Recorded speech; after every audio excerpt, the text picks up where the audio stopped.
সব ভালোবাসা কি শব্দে বলা যায়, নাকি কিছু ভালোবাসা নীরবেই থেকে যায়?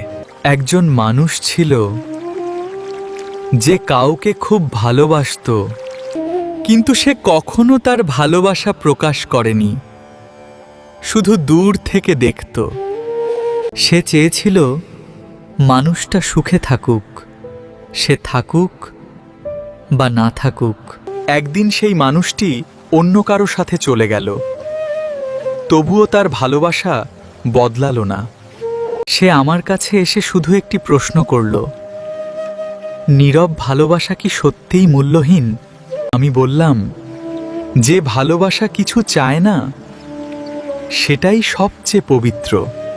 সব ভালোবাসা পাওয়ার জন্য নয়, কিছু ভালোবাসা শুধু অনুভব করার জন্য। মনে রেখো, নীরব ভালোবাসা কখনো হারায় না, এটা হৃদয়ে বেঁচে থাকে। চ্যানেলের ভিডিও যদি ভালো লেগে থাকে তবে লাইক এবং সাবস্ক্রাইব করুন। রাধে রাধে।